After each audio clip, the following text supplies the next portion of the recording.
Hello and welcome to episode 2 of Archery releases ad nauseum. Here I will go over all the criteria I plan on covering during each individual review. My hope is to get enough information into a single place so a potential buyer will know exactly what they're getting if he or she does not have the means to handle it before they make their purchase, like if they went to a local shop. This is going to be another one where I do this in front of the camera since I cannot devise of any interesting visuals other than me holding up random releases and pointing at things. I'm also going to break it into individual segments because it was hard enough for me to talk for 4 minutes last video without stammering, let alone do a 11-minute one-shot. Most, if not all, of the reviews I'll be doing are going to comprise of handhelds as opposed to wrist straps. I know a large percentage of the archery community uses index releases, but the design of a wrist strap and your subsequent satisfaction with it are, generally speaking, less dependent on its size and shape, and more on whether the trigger fits your shooting style, the strap is comfortable, and if the jaw and trigger assembly can be adjusted to your anchor point. This doesn't mean that I won't cover them if I gain enough traction on this channel to warrant it, but I think there's more to cover with handhelds than could be a deciding factor in whether someone would want to purchase one over the other. There's more metrics to cover. Thumb releases will get most of the attention, as well as probably the longest videos. Hinges will be fairly quick since the mechanics of a hinge are all fairly similar but executed in different ways, so it would mostly be handheld measurements and explanations of how the speed of the release is adjusted. A lot of companies are inching their way away from half moons and trying to create their own unique systems with micro adjust and independently adjustable clicks and stuff like that. Resistance activated releases will be evaluated similarly to thumb releases, but they'll need some special attention when it comes to measuring consistency. It should also be noted that I'm dealing with a sample size of 1 most of the time, and measurements involving spring tension should be treated as approximations, and your mileage may vary. So all that being said, the data points I'm planning on hitting are as follows.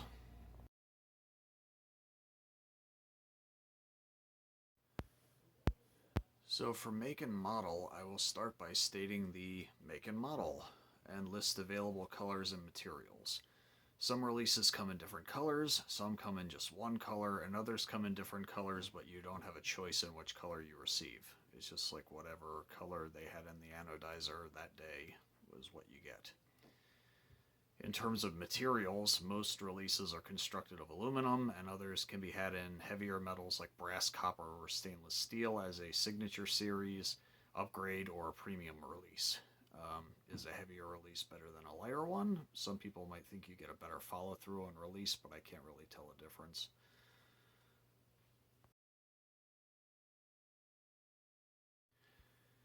With fit and finish, I'm looking for machining marks around the casing and burrs around screw and pinholes, the kinds of things quality control or assemblers should be checking when they're putting the release together.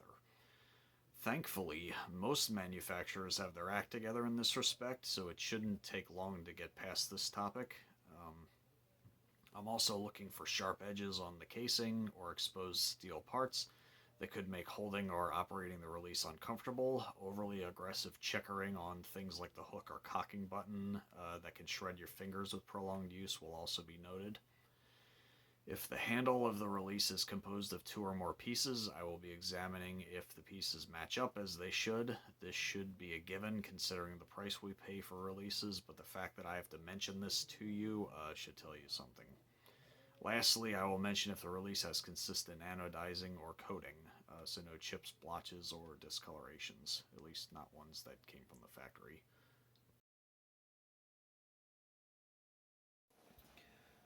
With regards to the handle, I will state if it comes in 2, 3, or 4 finger or is adjustable between them. Do the finger beds have checkering or knurling, or are they smooth? Is the handle straight from the index finger down to the ring or pinky finger, or is it tapered? Is the grip straight or swept back? This usually determines the amount your ring or pinky finger are involved in the draw and shot process. If the handle is adjustable, I will take a measurement of the range of sweep and give it in degrees. Are the finger beds rounded or flat? Rounded finger beds can be more comfortable for people with short fingers, but flat finger beds can make drawing the bow feel easier by spreading out the pressure over a wider area. Ergonomics. Is the release generic, or does it feel more form-fitting to the hand? This is kind of a subjective metric, but with some releases it's easier to pick out the ones where the designer has an understanding of anatomy and ones where they took their design cues from a child's hand drawing. Not that I have any business criticizing someone's drawing.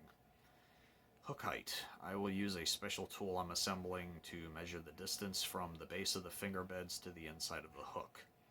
This measurement should help to determine if you need to adjust the length of your D-loop or draw length to compensate for a change in releases. The parts I need to assemble this, otherwise I'd show it to you now, are currently in that black hole that the United States Postal Service throws all my packages. They should be crossing the event horizon sometime later this week, and then by the next video I'll have a chance to actually start using it. With sizing, I will take measurements of the finger beds measured crest to crest, or a set height from the base of the finger bed if the finger bed is enclosed in a ring or next to the neck of the release. I will measure the handle thickness at its widest and narrowest points if it's tapered. If multiple sizes are offered, I will check the difference in dimensions or list the percentage difference and in what dimensions, because some releases are sized in some things and not others. After I've done some prep work and taken measurements, I will use that data to share if the sizing fits within what the rest of the industry thinks as a small, medium, large, and extra large. The whole industry is all over the place, so maybe I'll make a spreadsheet and try to make better sense of it. If it only comes in one size, I will categorize it myself after I've had an idea of what goes where.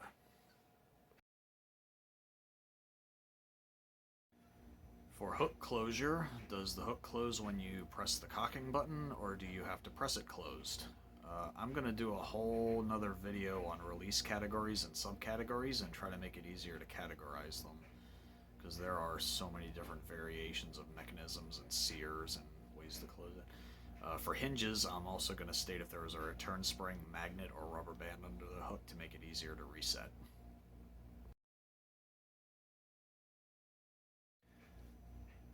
For adjustability, how customizable is the release?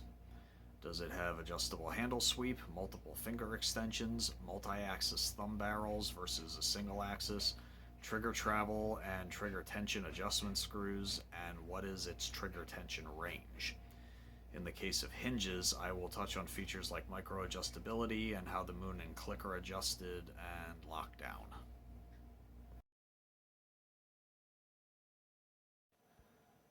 I think I spend as much time talking about the quality of a release's trigger, thumb releases anyway, as I do with sizing.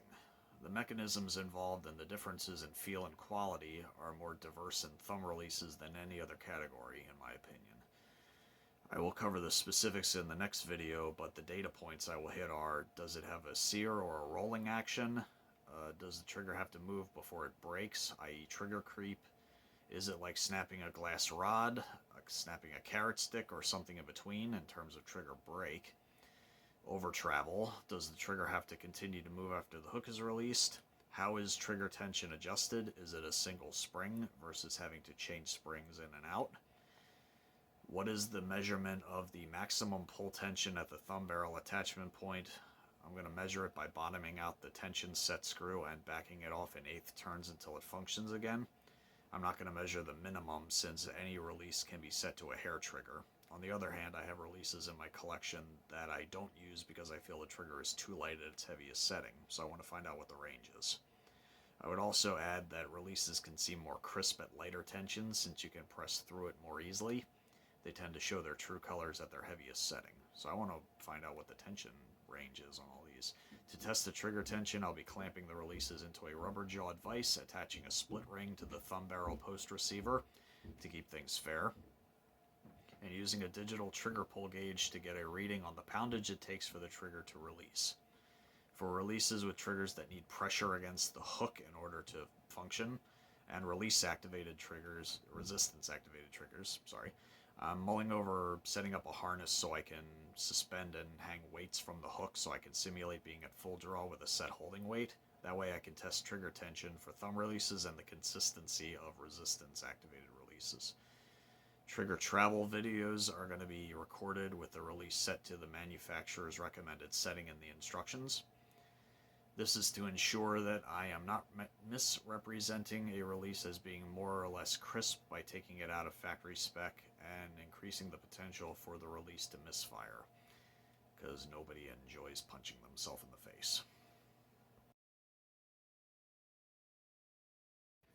Pricing, I'm going to list as MSRP or Lancaster Archery, whatever their pricing is. Some certain lime green colored releases can only be purchased new from one place, while others can be found at better prices if you shop around. So I'm simply going to state the MSRP or Lancaster Archery price. Comparable releases. What other releases is this one competing against for the same money? Are there other options with a better feature set for the same money?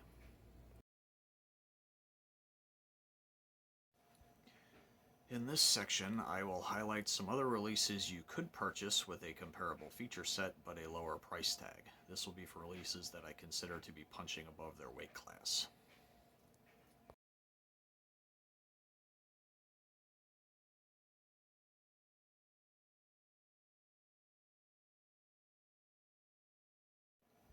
So that concludes the criteria I plan on covering. If I'm missing anything, please let me know in the comments. My next video will cover categories of releases and categories within categories. Until then, take care, stay safe, and happy hunting, living foam, paper, or otherwise.